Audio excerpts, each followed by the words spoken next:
música é da minha época mesmo. É bem jovem.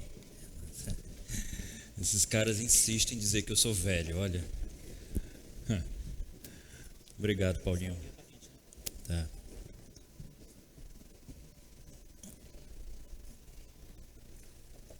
Quem recebeu bênçãos essa semana? Recebeu? Já agradeceu a Deus? Muito, muito? Já? Talvez você não tenha recebido ainda. Ou talvez você recebeu e não soube entender que isso também é uma bênção. O não é uma bênção. O não nos faz vencer, o não nos protege, o não nos coloca de novo no trilho, não é verdade? Quantos nãos você pegou do seu professor, do seu chefe, do seu pai, da sua mãe, na sua vida, e depois, de grande, você disse: cara, obrigado papai, obrigado mamãe, obrigado chefe, obrigado por aquele professor de matemática chamado Gilmar.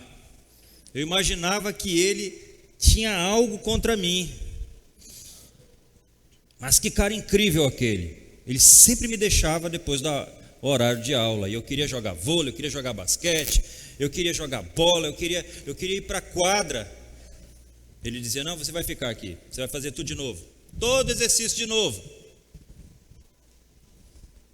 Sabe, de todos os professores que eu tive na minha vida, esse é o único que eu lembro de nome. O que mais me deu não, o que mais dificultou minha vida, o que mais me tornou um cara de caráter, ele me fez entender que fazer com qualidade é sempre o melhor caminho. Agradeça a Deus também por esse não que você levou essa semana, porque isso vai ser bênção no seu futuro.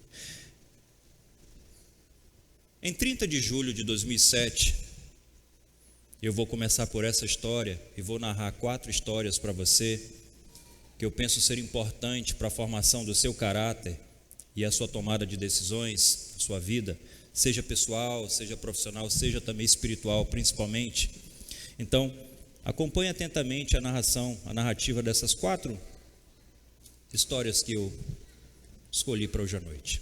Em 30 de julho de 2007, uma jovem estudante de direito, após ter chegado atrasada e perdido seu voo comercial, que partia de Nova York e tinha como destino o Canadá, resolveu embarcar em uma aeronave Cessna 172, um avião monomotor. Ela pagou $1.000, um preço altíssimo, para embarcar junto com a tripulação, que era apenas o piloto e o copiloto. A aeronave caiu em um lago, chegando próximo ao Canadá, e toda a tripulação veio a óbito. Morreram afogados, apenas ela sobreviveu. Buscando sobreviver naquela região inóspita, mergulhou várias vezes no lago frio, gelado, em uma tentativa de resgatar o rádio e o telefone via satélite que estava dentro daquela aeronave.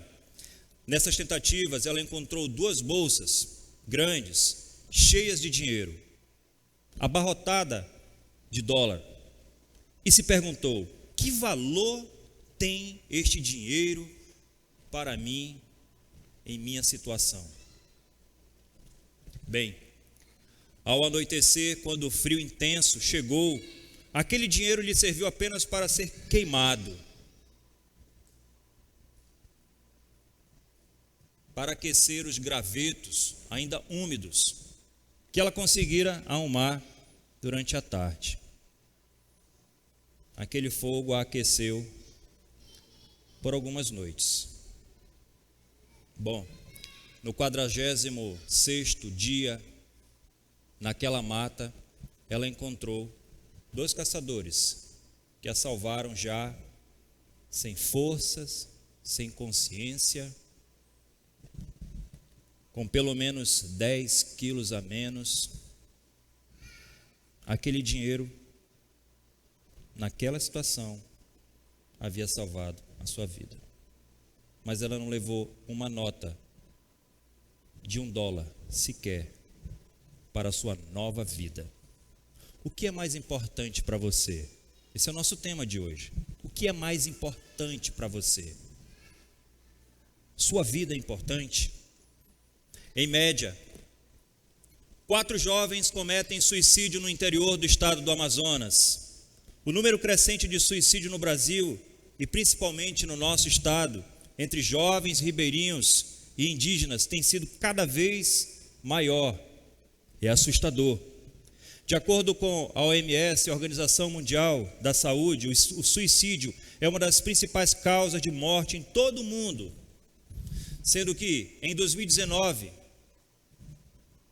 mais de 700 mil pessoas morreram por suicídio, o equivalente a 1 em cada 80 mortes.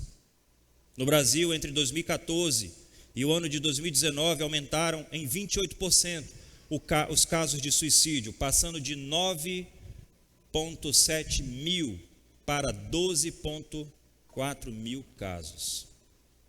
12 mil casos. No Amazonas, segundo a Secretaria de Segurança Pública, em 2019, 204 pessoas tiraram a própria vida. No primeiro semestre de 2020, o número já passava de 80.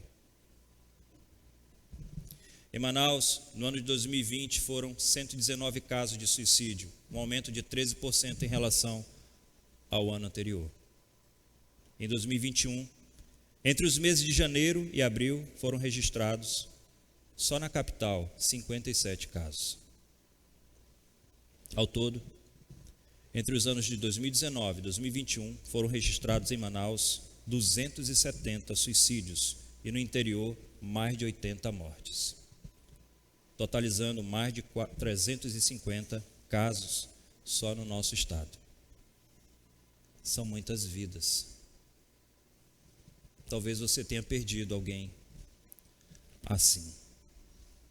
A maioria das pessoas que se suicidam, cometem suicídio, pasmem, são homens,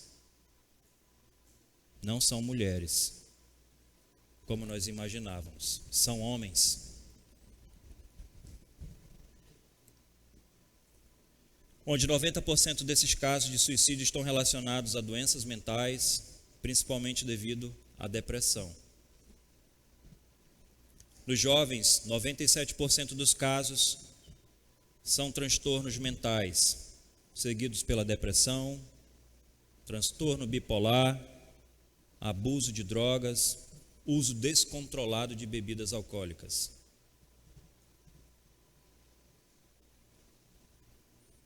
Entendeu por que nós precisamos correr? O gosto pelo álcool e pelas drogas começa cedo. E eu não vou falar mais a minha experiência de vida. Ainda jovem, muitas vezes a droga me foi oferecida. Na minha própria casa, a bebida era à vontade. Mas muito tem contribuído para o suicídio as situações de, podem anotar, desemprego, sentimento do homem de pensar ser incapaz ou estar velho,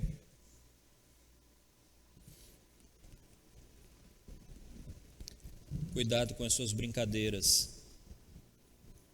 Pense muito bem com quem você vai brincar quando você pensar em chamar alguém de velho. Sabe, esse homem ou esta mulher podem estar passando por uma situação muito tênue, muito apertada, muito delicada. E basta uma brincadeira para disparar um gatilho na sua cabeça e você se achar um incapaz e enveredar para depressão, seguida de morte, suicídio. Sensações de vergonha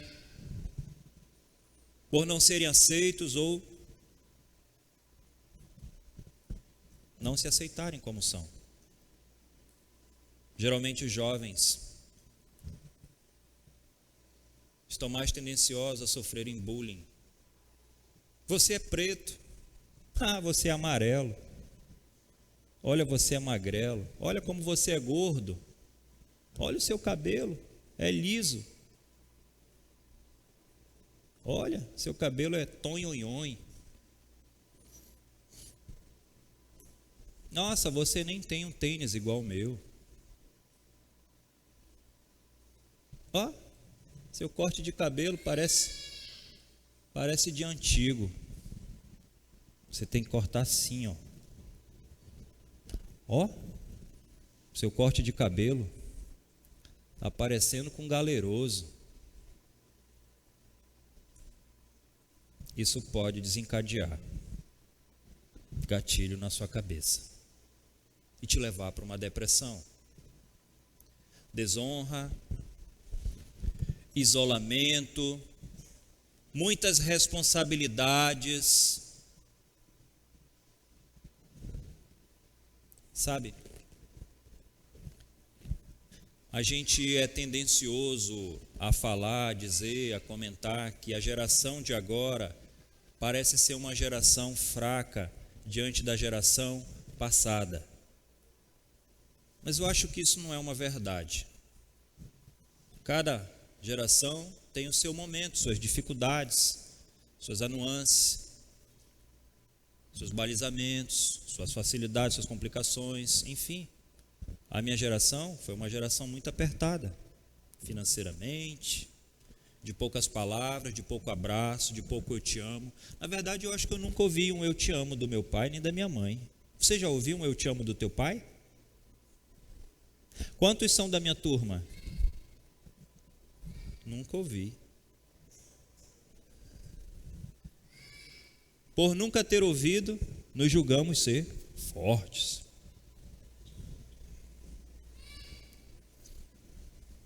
Mas eu confesso que eu me derreteria todinho se meu pai me dissesse isso. Mas nem por essa ausência de palavras eu tirei minha própria vida. Sabe por quê? Porque lá dentro eu tinha certeza, e eu falo tinha porque eu não tenho mais pai nem mãe vivos, eles já estão na glória. Lá dentro eu tinha certeza que meu pai e minha mãe me amavam muito, muito, porque meu pai saía todos os dias, e o corinho de rato que ele conseguia, ele trazia um cacho de banana, parava na frente de casa, buzinava o Fusca velho dele, da praça, amarelo, e dizia, bota essa banana lá, e eu pendurava. Aquilo ali era a forma dele dizer, eu te amo, eu vivo para você. Nossa geração não é mais forte do que essa geração. Nós conseguimos nos amoldar naquelas dificuldades, assim como você hoje dessa geração consegue se amoldar nessa complexidade de vida. Agora, tirar a sua própria vida não vai te resolver coisa alguma.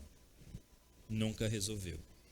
Você só deixou tribulação para os seus irmãos, tristeza para o seu pai, para a sua mãe. Você enfraqueceu a sua família, porque certamente, de alguma forma, sua família dependia de você, seja da sua finança, seja do seu suporte, seja do seu abraço, seja das suas piadas sem graças, seja da sua presença. Desonra, isolamento, muitas responsabilidades têm levado muitas pessoas ao suicídio. Papai e mamãe, cuidado para não encher seu filho de muitas tarefas e responsabilidades. Você pode ter certeza que o seu filho te ama, ele vai fazer de tudo para te atender. Alguns mais rápidos, outros mais lerdos, outros ainda com mais qualidade, outros ainda vão deixar a louça suja, meio suja. A Isabel já lava a louça? Um copo, um pires. Tenho certeza que se a Isabel for lavar uma louça, ela não vai lavar 100%. Vai ficar uma gordurinha, a ponta do garfo fica com leite. Já pegou um garfo limpo, que só uma pontinha estava com leite e você olhou, mas olha só, quem lavou isso aqui, Viviane? Foi a Viviane. Sabe o que eu faço? Eu olho, eu meto o garfo na minha boca e puxo. O leite está tão caro para estragar.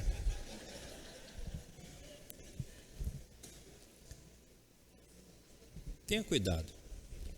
A Bíblia diz para você não frustrar os seus filhos. Cuidado para você não acabar com a vida deles. Desilusões amorosas é o que a gente mais bate nos jovens. Cuidado, jovem. Cuidado, adulto. Olha com quem você vai se envolver, para não ser uma desilusão na sua vida e depois você está entristecido. Cuidado. Piadas, bullying, depressão, desprezo, principalmente da parte dos seus amigos. Quando a gente fala de amizades tóxicas, você precisa tomar essa decisão. Se esse seu amigo sempre faz bullying com você, desmerece você, não te vê como um campeão, uma pessoa responsável, é hora de você dizer para ele: poxa, meu amigo, nós vamos dar um time aqui, um tempo aqui, talvez ano que vem, talvez daqui a 5 anos a gente se encontre novamente e a gente faça essa amizade desenvolver, mas agora parece que você não me ama de verdade, você não me respeita, porque eu sou gordo, porque eu sou magro, porque eu sou tonhonhon, porque o meu cabelo é igual de índio, porque isso, porque aquilo, porque eu não tenho tênis, porque eu não tenho corte.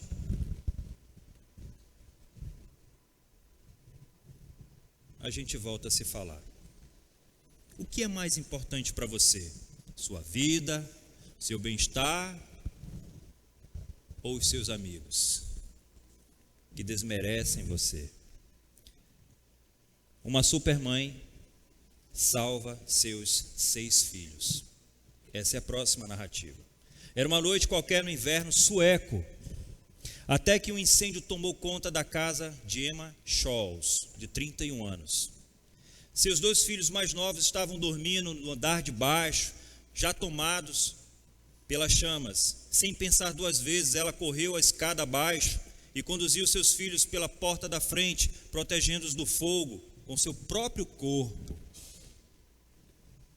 Ela sentiu a dor e o calor perfurar os seus pés enquanto subia as escadas, e a cada passo sentia sua pele e cabelo queimando como carvão.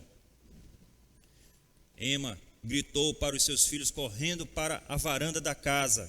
Seu filho mais velho, William, encontrou uma escada para ajudar seus irmãos a escapar por ali. Sua filha mais nova conseguiu escapar e correu para a casa de um vizinho em busca de ajuda. O alívio dessa mãe começou quando ela percebeu que todos os seus filhos estavam vivos e seguros. A dor, no entanto, tomou conta, fazendo com que ela perdesse a sua consciência no meio da fumaça. Entre a vida e a morte, a corajosa mãe sobreviveu, apesar de ter sofrido queimaduras devastadoras em 93% do seu corpo. O que mais é importante para você? Sua vida, seu bem-estar ou a sua família? Tem pais e mães tocando fogo nos seus filhos, quando preferem estar dentro de uma fábrica, fazendo hora extra, dando mais importância para os seus projetos de vida do que pela vida e o futuro dos seus filhos. Há tempo para tudo.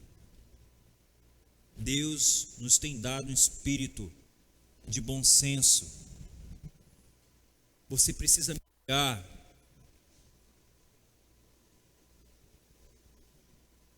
entre trabalho, igreja, ministério e família. Nesse exato momento, o seu casamento está escorrendo pelos seus dedos. Sabe por quê? Porque você não tem coragem de parar esse projeto e olhar para a vida da sua filha, do seu filho, do seu marido, da sua esposa, que estão clamando, sendo torrados pelas setas inflamadas do diabo. Acautele-se. Tenha bom senso. Tudo na vida tem um limite. Pondere isso. 133 dias. Esse foi o maior tempo que um náufrago já sobreviveu na história. 133 dias.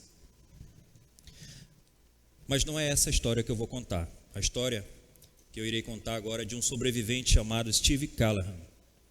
Após 75 dias em alto mar, só lhe restou Deus como energia para sobreviver. Sua história, um atestado de capacidade para a humanidade, de capacidade, de criatividade, de perseverança do ser humano. E essa história é contada em um episódio no podcast do programa Que História é Essa? Da BBC News, um canal aqui no Brasil. No final de janeiro de 1982, esse arquiteto naval e velejador deixou as Ilhas Canárias no Atlântico, perto da costa norte da África, viajando sozinho no veleiro Napoleão Solo, desenhado e construído por ele mesmo, um projeto de 15 anos. Callahan seguiu rumo à ilha nas Antíguas, no Caribe. Naquela noite, os ventos foram ficando cada vez mais fortes e gelados, e ele resolveu então deitar para dormir um pouco. Cerca de 1 hora depois, ouviu um forte estrondo na lateral do barco. De repente, começou a entrar muita água, parecido como se fosse um hidrante. Eu achei que o barco estivesse afundando, diz ele, em seu relato. Mas, por sorte, a ventania e o movimento das ondas estavam mantendo o barco sempre na superfície. A parte da frente estava toda dentro da água, mas a de trás estava toda para fora. E isso me deu a chance de sair daquele barco. E agora? Todas as regras e os princípios de uma vida normal já não existiam mais. Era uma sensação de medo avassaladora. E você sabe que muitas pessoas sobrevivem ao impacto inicial, nos primeiros dias, nas primeiras semanas. Mas a grande maioria morre após o 12º, 15º, 20º dia.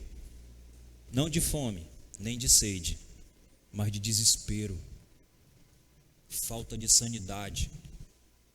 Muitos se lançam ao mar para morrer mais rapidamente. Tinha uma parte de mim, relata ele, completamente apavorada e desesperada, que pensava: você vai morrer, você vai morrer. Mas a outra parte, acostumada a enfrentar situações no mar, revolto, dizia: cala a boca, você é capaz, confie em mim, eu sou o Senhor das tempestades. Você sabe quem é esse? Era Jesus falando com ele. Acalme-se, você não vai morrer. E essas duas vozes na minha cabeça me acompanhavam durante todo o tempo, de dia e de noite. Comecei a rever a minha vida.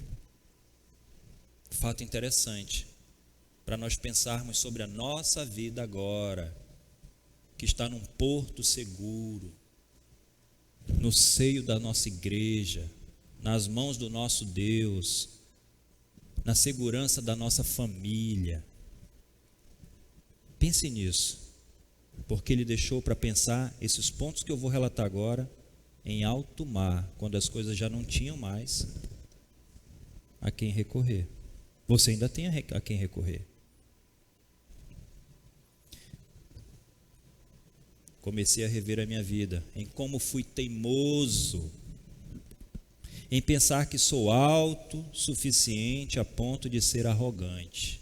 Veja, hoje eu passei a tarde falando sobre arrogância, a tarde falando sobre orgulho. Há 3 domingos eu tenho falado sobre espírito arrogante, espírito orgulhoso, um espírito enfrentador. Mais uma história.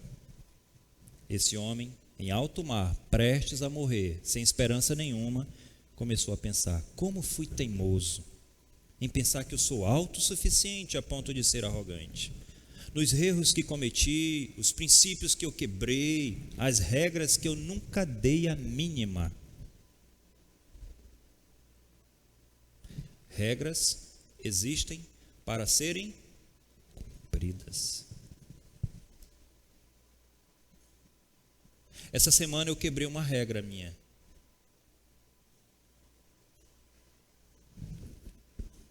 Eu aceitei um convite de um amigo.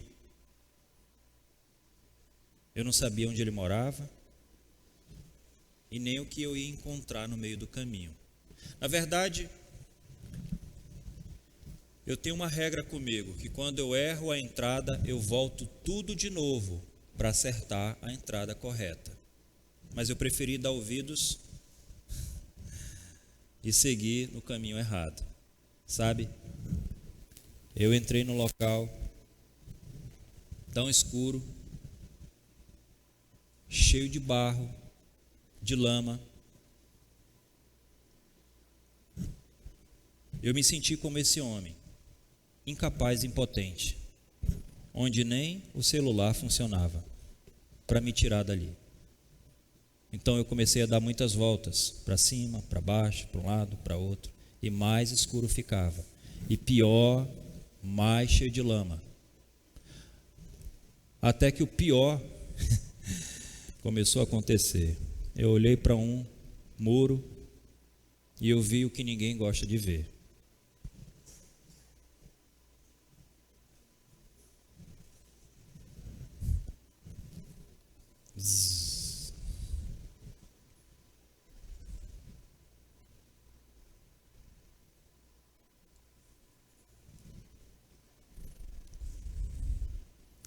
A única pessoa que eu conversava no carro era com a minha filha, Anabela.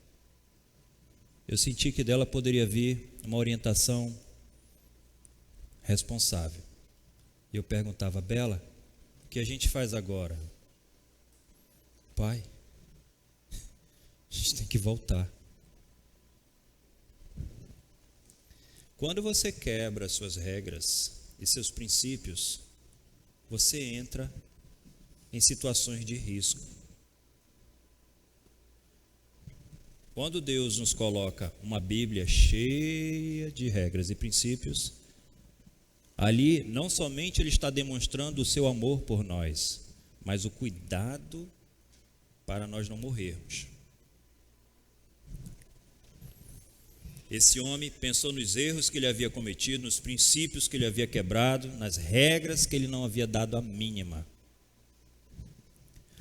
Pensei nas pessoas que decepcionei, sempre fui ruim em relação a pessoas, sempre as julgando, sempre fracas, sempre incapazes, sempre fúteis. Naquele momento, eu estava me punindo. E ao mesmo tempo pensando: como vou sobreviver no oceano, nessa imensidão, que ironicamente, como ele diz, é como o maior deserto do mundo. Olha só, no meio de um oceano, sentindo-se só, e não podendo tomar um gole de água, é de matar. Mas aí vem a parte interessante. Algo em mim falava mais forte, minha infância e juventude acompanhando do meu pai, da minha mãe, dos meus irmãos, da nossa igreja, voltaram a gritar na minha cabeça: é importante você ter uma igreja, é importante você ser cristão, é importante você ter um pai e uma mãe, irmãos que amam a Deus. Importante, mesmo não querendo estar aqui, você abrir seus ouvidos para ouvir o que Deus tem para falar. Um dia isso vai lhe servir. Como serviu para esse homem? Afastado do Senhor há muitos anos. E em dias A minha fé cresceu de tal forma que me dava certeza que mesmo se algo terrível me acontecesse, o melhor ainda estaria por vir, a minha vida eterna. Eu lembrava de todos os ensinamentos da minha família, do meu líder e do meu pastor. Todos vinham na minha mente. E aqueles versículos não paravam de soar na minha cabeça, vencendo todas as vozes que me colocavam para baixo e que me atormentavam durante todo o dia. E esse foi o versículo que ele clamava constantemente. Sabemos que Deus age em todas as coisas para o bem daqueles que o amam. Sabemos que Deus age em todas as coisas para o bem daqueles que o amam. Romanos 8, 28. Finalmente, a madrugada do 76º dia no oceano, de longe eu avistei a ilha chamada Guadalupe e fui resgatado por pescadores locais. O que mais é importante para você? Sua inteligência? Sua sabedoria? A sua sagacidade que você desenvolveu ao longo da sua vida? O que mais é importante para você? Ou a sua fé? Como a fé deste homem. O que mais é importante para você? O que mais tem valor hoje para você? Sua vida tem valor? Seus amigos são valiosos para você? Sua família, em qual nível de prioridade está? Está perdendo do seu trabalho? Sua família está perdendo da sua igreja? Seu ministério? Isso está errado.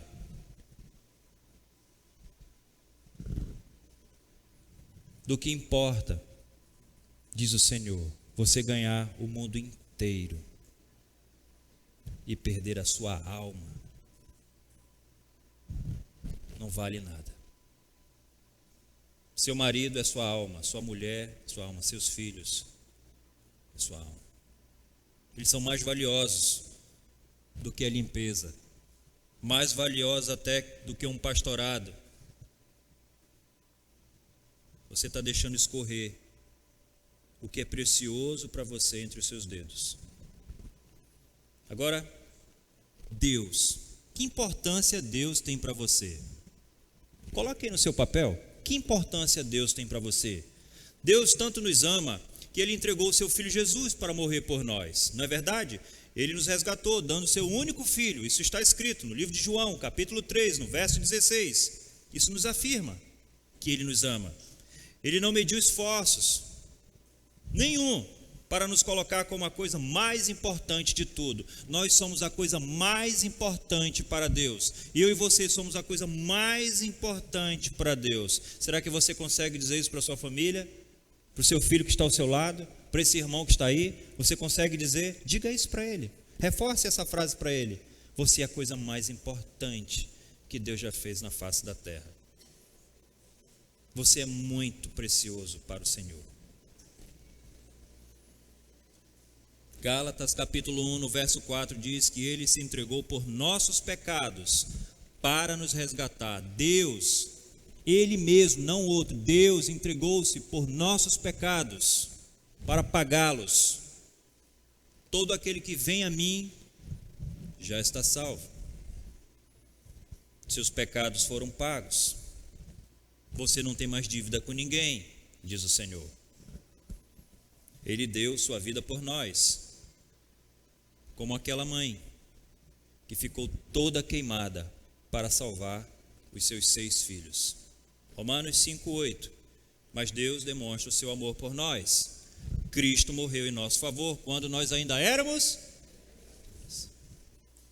Que valor nós temos? Quão grato deveríamos ser? Lembra que nós começamos essa mensagem perguntando: você foi grato a Deus essa semana? Alguns disseram que sim, mas foi a minoria. A grande maioria não tinha o que agradecer. Agradeça pelo amor de Deus por você. Agradeça porque Deus tem tido paciência com você. Ele tem esperado você. Ele esperou você todos esses anos. Você era dele e se perdeu dele. Mas ele sempre esteve no mesmo lugar, aguardando por você, como filho pródigo. Agradeça a Deus por essa chance que Deus dá a você. Ele poderia muito bem fechar suas portas e dizer: não os quero mais aqui. Mas Deus ama. Ele vê você como uma coisa mais especial, mais importante de tudo.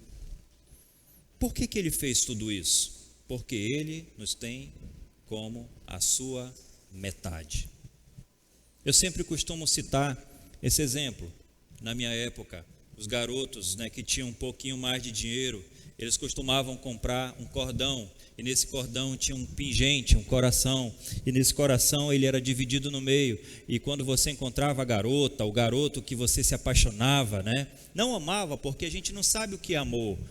Nós não amamos. Ontem, conversando com alguns jovens, eu disse: você não ama ela, você não ama ele, você não sabe o que é amor. Você está apaixonado, não é, Natasha? Agora sim a Natasha ama o Daniel, agora ela ama o Daniel, agora o Daniel ama a Natasha. Antes era só: ai, ela é linda, ela é cheirosa, ele é um fortão. Porque você, quando está apaixonado, você fica meio bêbado, meio zonzo. A Andressa olhou para o Lucas, disse: meu Deus, esse cara é o Harry Potter. É com ele que eu vou ficar. Se for necessário, eu enfrento o José e eu enfrento a Jússi por ele. A Jússi orava. E está aí, ó. Você não ama, você está apaixonado. Deus nos ama. É como aquele garoto que, quando encontra a menina que acha que ama, quebra o pingente no meio, compra uma outra gargantilha e dá para aquela menina usar. E ela coloca no pescoço só a metade do coração e o outro bobão com a outra metade. Foi assim que você fez, Nildo? Foi. Nós somos como essa metade para Deus. Quando Ele nos viu, você acredita que Ele nos amou? Ele não se apaixonou por nós. Ele nos amou.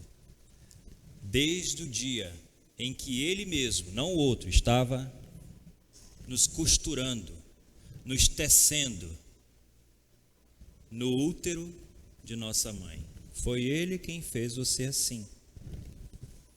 Por isso, não reclame do seu cabelo. Não reclame da sua barba mal feita, cheia de falha.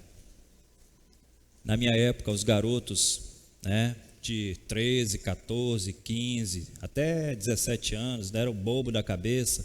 Diziam: ei, vamos embora lá no quintal da dona Pititio. Era uma senhora de 99 anos. Ela nunca passava de 99 anos, era sempre 99 anos. Desse tamanhinho. Ela tinha um teçado, um 128, maior do que ela. E ela ficava na janela. A partir das 17 horas, a meninada começava a pular o muro para ir comer todo tipo de fruta. Ali era como se fosse o paraíso de Deus. Todas as frutas se encontravam ali. E ela ficava com o teçado. Me dê esse mamão. Os mais espertos levavam sempre uma pitaia. Jogavam a pitaia, enquanto ela pegava, eles passavam com 30 pitaias por aqui. E aqueles meninos iam para aquele quintal caçar morcego. Para quê? Para tirar o sangue do morcego, para se transformar em Batman. Não. Para passar no peito. Já viu essa, Ali? Eles passavam no peito o sangue do morcego. Saiu todo mundo ensanguentado. Na crença de que aquilo ali fosse crescer pelo no peito. Olha, eu tive infância. Meu Deus. Você sabia que até hoje, quando eu vejo um homem com peito peludo, eu penso: nossa, quanto morcego ele matou.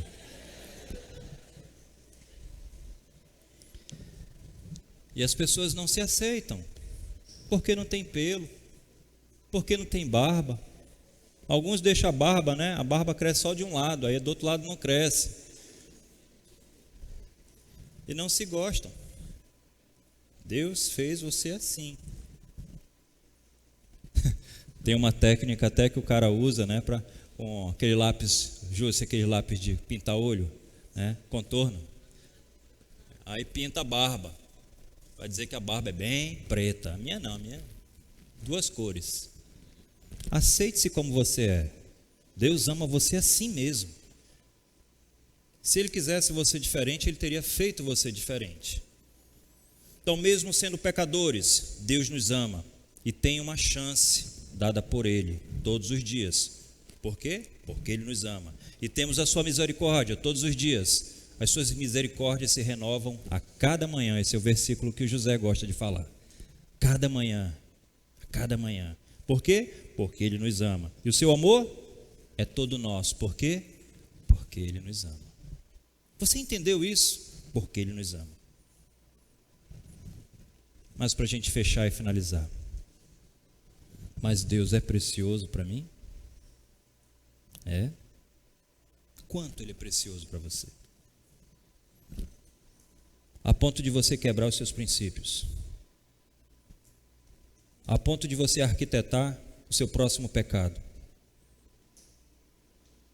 A ponto de você dizer que as coisas do alto, do céu, de Deus, da sua igreja, não valem nada e não são importantes para você. Quanto Deus é precioso para você? Nesse momento eu queria que você fechasse seus olhos.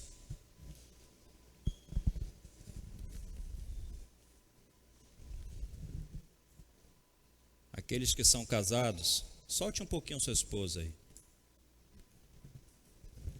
Que estão namorando, solte um pouquinho sua namorada aí, seu namorado. Só você, sem seu celular, sem seu caderno, sem sua Bíblia, só você. Feche seus olhos. Responda para Deus. Quanto Ele é precioso para você? Faça uma oração nesse momento, direto para Ele. Deus, você é precioso para mim. E fale por que Ele é precioso.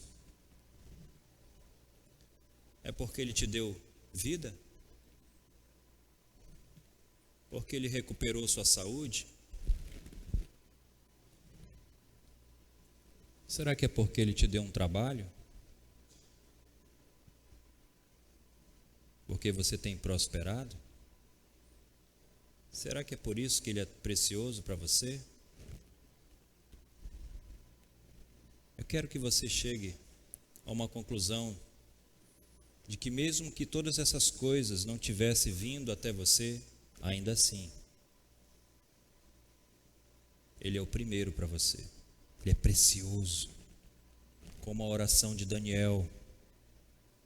Mesmo que eu queime nessa fornalha, ainda sim, Tu és o meu Deus. Eu saindo dela ou não, Tu és o meu Deus.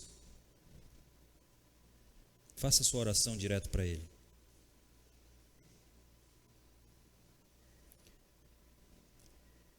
Se você orou e confirmou que sim, que Ele é o maior na sua vida,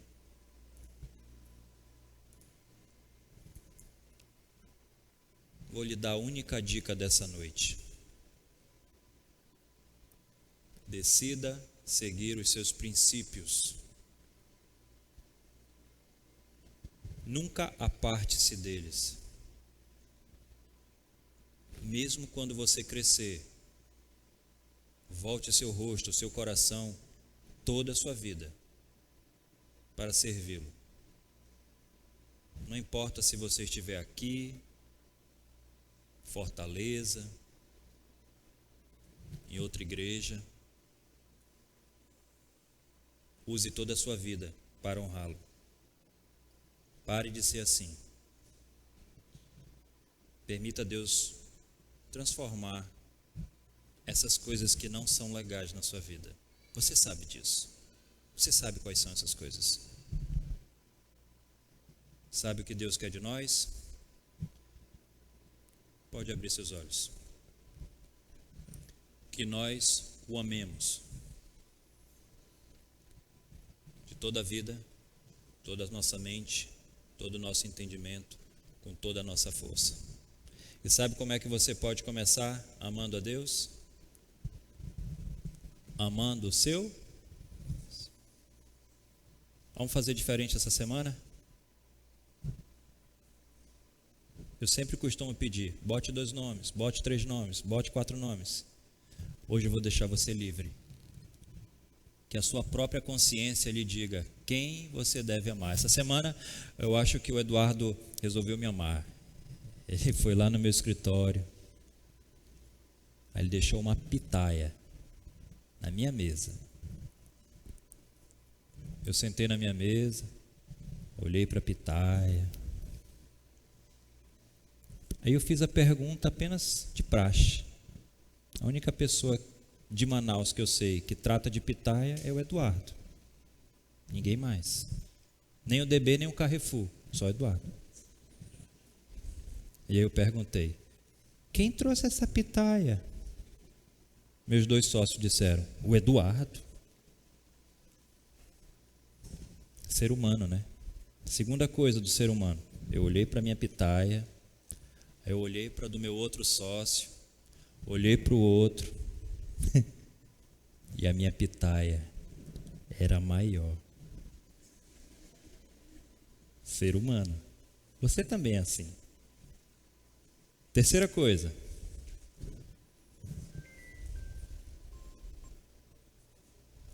Me perdoe.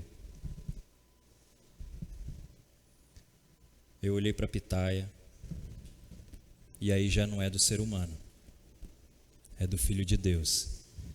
E eu vi o amor de Deus naquela pitaia. Eu nem gosto de pitaia. Ele sabe disso. Mas eu amo ele. E eu me senti amado pelo gesto e pela atitude dele. Sabe? Coisas pequenas. Me perdoe, gente.